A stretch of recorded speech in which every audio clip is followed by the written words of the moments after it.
Good day, gentle viewers. Welcome to the new set. Not everything here today is in perfect working order. We still have some kinks to work out, but while we do that, I figured that it was best not to delay any longer with these videos. Therefore, in today's news, Kubo-san finally has a date to return to TV after delays. And we have a bunch of information and results from Anime Awards, from Reddit, Anime Trending, and of course, the Crunchyroll Anime Awards. So, without any further ado, I am Tristan Gallant, and welcome to Glass Reflection. Let's jam. Kubo Won't Let Me Be Invisible was one of the shows from earlier in the season that we reported on got delayed due to production issues, among other things. While at the time we were given a rough estimate for when it would return, we did not have an exact date.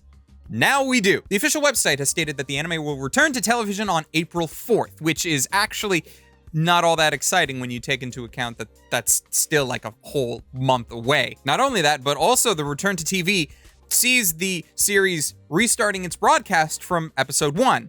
So essentially, as I mentioned back in January, Kubo is now basically a spring anime instead of a winter one. It's somewhat depressing that this has now been confirmed. In slightly brighter news though, for fans of the series, on the manga front, it has been announced that there will be an epilogue chapter for the series, which takes place after the final chapter, and said epilogue will be published in the final full volume of the series set to come out in Japan on April 18th. The manga itself recently ended, with its final publishing chapter coming out on the 2nd of March, I believe. So knowing that there will still be some more to cover should be a nice present for existing fans, and with any luck, the original mangaka will now take a decent break and be back eventually with a new work that everybody will enjoy just as much, if not more, than this one.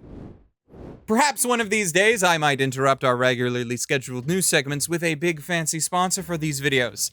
But that is not today. I don't always like sponsors because, you know, sponsors have rules and guidelines and requests and revisions, and I would much rather not have to deal with any of that if I can avoid it, which is why I want you all to understand just how extremely grateful I am for supporters over on Patreon. Because yes, this video here is not sponsored, and the more support that we get over there, the less sponsors that Glass Reflection will need at any given time. So an immense thank you, especially to patrons like Wago221, Deluxe Flame, Rushane X Ferris Feet, Siri Yamako, Rifen Bonaparte, Ross Emerson, Omar Showman, and Hector Montemayor, because we cannot do this without your support, so however much you are able to help, I am eternally grateful. Alright, so let's talk about the big things for today, catching up and getting into the awards. You know, except for Crunchyroll's. We'll get to that one in a bit, but we're going to start off with Reddit's Our Anime Awards, as they had recently completed and presented their own awards, and it contains a style that I think is unique to them, and it's one that I actually wish that Crunchyroll copied.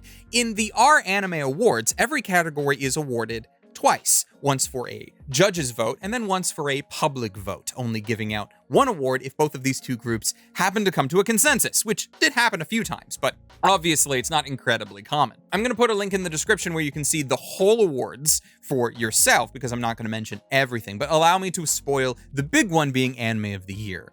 On Our Anime, the judges gave the award for Best Anime of 2022 to Encouragement of Climb's 4th season, Next Summit, while the public instead gave the award to Bocchi the Rock. What I actually find very interesting here is the differences specifically with how often these nominees showed up elsewhere. Bocchi the Rock is all over the place, gaining a bunch of awards from the public in a number of categories, but Encouragement of Climb only received one other award from judges. For animation. It did get nominated a bunch, sure, and even a few honorable mentions here and there, but this is a thing that I always find fascinatingly frustrating with anime awards of all sorts. When we put so much focus on Anime of the Year, we put so much pressure on Anime of the Year, we put that anime, that winner up on a pedestal, only to then look at the other categories and notice that it doesn't show up at all. So here, for the Reddit Anime Awards, I did find it odd that the judges' pick for Best of Year wasn't more noteworthy in any of their other awards. Even the judges' runner-up, Cyberpunk Edge Runners, received 2 other awards elsewhere. not encouragement of climb. But I digress. Not my awards, not my problem. I shouldn't even be casting stones, really, because despite encouragement of climb actually falling under one of my favorite anime genres of all time, and looking like a series that I personally would heavily enjoy, I haven't watched it yet. Perhaps this will be the kick in the pants that I need to actually sit down and watch it. But then we have Anime Trending. Now, Anime Trending is the website we regularly use here for our weekly rankings, and they have released their own awards for 2022. Their Anime of the Year, similar to Reddit's public vote, was given to the well-deserved Bocchi the Rock, which also, at the same awards from Anime Trending, walked away with, I believe, 8 awards in total, though Anime Trending is quite thorough in the amount of awards that they have to give out. You have to keep that in mind. They gave out awards for supporting characters and for like an individual award for so many different genres and such. I am super happy for Bocchi the Rock representation, though. Glad people are watching the series that I feel like I emotionally attached to the most out of everything last year, even if I didn't personally pick it for my best of year. It is super hard to give out a best of year award, and I envy both Reddit and Anime Trending for trying to find some semblance of consensus within their audience rather than just have one person decide everything like I have to do. But going back to my point from previously, Anime Trending having Bocchi the Rock win Anime of the Year makes sense when you also consider how many other awards on Anime Trending that it won. And here's the thing. I think I can safely say that most people do not want one series to sweep all of the awards. Like when one show wins everything that it's nominated for, right? That's a little boring and some people don't like that. But I'm not necessarily asking for that, right? All I want to see is that if you label a show the best of year, that your awards, besides that one, explain why it is the best of year. For Reddit's judges vote, right? Encouragement of climb. Why? Is it because it also only won best animation? Is its animation so much better than everything else? Than all of its competition that it has to be deserving of Anime of the Year because of that? Hell, our anime gave out awards for best in genre, and Encouragement of Climb did not even win the best of its genre. Again, I don't want to cast stones too much because it's a series that I haven't watched, but come on, I would have expected that the best anime of the year would have at least been a series that was also awarded the best of its own genre. It just feels like this one came out of nowhere.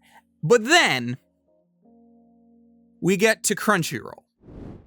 So the Crunchyroll Anime Awards was broadcast this past weekend. You might not have known about that because if you live in North America, the broadcast happened at like 4 a.m, depending on your time zone. I mean, yeah, on paper, the idea of doing this grand presentation and live stream from Japan sounds great.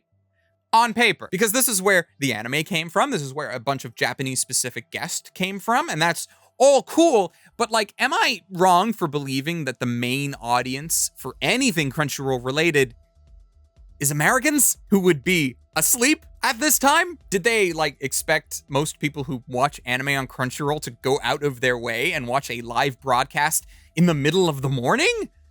I sure as heck didn't. I don't get enough sleep as it is. I didn't stay up for that. So like so many other people, I just viewed the results when they were posted online after the fact. And well, we saw things coming by just looking at the nominations, didn't we? Throughout the awards, there was a heavy presence of Attack on Titan, Demon Slayer, and Spy Family, to the point where I do not think that there was a single category where one of those shows was nominated and did not win. Actually, let's check. Okay, so looking at that, with the exception of the Voice Actor Awards and Best Continuing Series, which was given to One Piece, and I mean, at that point, Best Continuing Series just might as well be the One Piece Award until One Piece eventually ends, right? That just makes sense. Good luck to any show topping One Piece as a Best Continuing Series. But yes, virtually every award that had either Demon Slayer, Spy Family, or Titan as a nomination, they were the ones that won. Except Best of Year. And so, my biggest problem with awards, once again, rears its ugly head here. Crunchyroll's Anime of the Year is Cyberpunk Edgerunners. Now, to be clear, great. I love Edgerunners, extremely well-deserved. But in Crunchyroll's own awards, Edgerunners only won a single other award, and that was for English voiceover. Now, Crunchyroll, I realize that I personally was one of, what I think, 80 some odd judges, and then the whole public had a voice in this as well. But I really want to know the explanation as to why Demon Slayer was able to win Best Character Design, Best Animation, Best Director, Best Action, Best Fantasy, but not win Anime of the Year. Like, in what way, according to your own awards that are being given out, is Edge Runners better than Demon Slayer? Like, I can come up with reasons personally why I think that Edge Runners is Anime of the Year and deserves it more than Demon Slayer.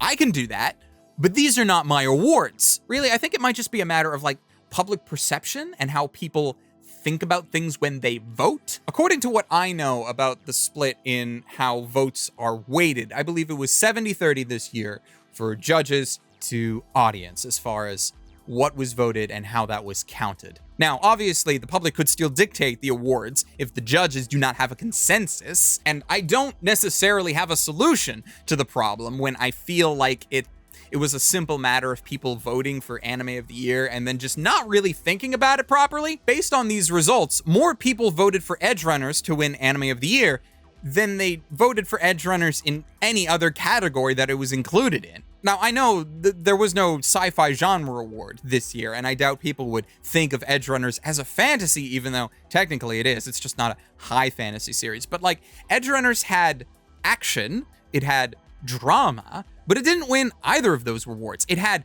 Rebecca, but Rebecca didn't win Best Supporting over Spy Family's Anya. The best explanation I have for Edge Runners' predicament is that maybe the show could be described as a jack of all trades but master of none type thing, but even then, that just doesn't feel right. What about Edge Runners made it better than anything else that was nominated?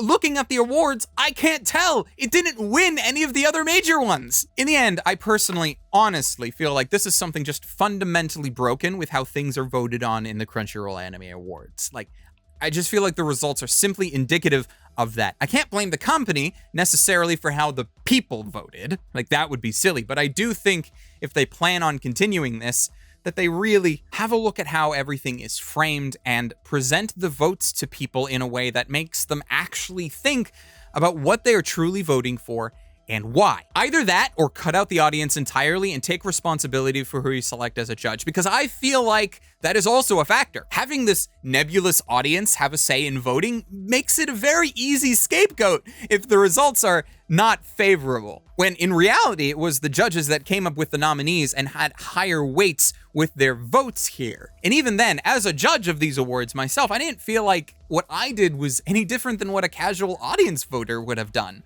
It didn't feel all that different, which makes me think that it probably wasn't. It is possible that no matter what Crunchyroll does, people would not be happy. But what I am worried about is the company looking at that fact and then deciding, well, if people are going to hate it either way, then we might as not even well try. Because after doing this for a couple of years now, it feels like things are getting worse, not better. And I don't have a good explanation for that. Only they do. Not that they will tell us. Now, I could continue and lament the nominees and the awards that I disagree with. I don't feel like Titan should have won Best Score over both Edge Runners and Made in Abyss. I don't like how my prediction that Best Anime Song was just going to be a repeat award of either the OP or the ED awards, and it was. Like, Titan's opening song won just as many awards at this Anime Awards than the show that was given Anime of the Year. Like, that just makes me depressed. Thankfully, I know that looking at, like, the audience awards over on Reddit and the anime trending awards, that it's not all depressing. But it still doesn't feel all that great. And that's it for our show today. We're holding off looking at the weekly rankings. There was a lot to talk about today with all of the awards coming out, so we're going to push that to later in the week, especially since we have a couple of weeks of rankings to look over. So subscribe if you don't want to miss that. Hit the like button if you enjoyed the video, and until next time, whenever that happens to be, ladies, gentlemen, and others, watch more anime and stay frosty.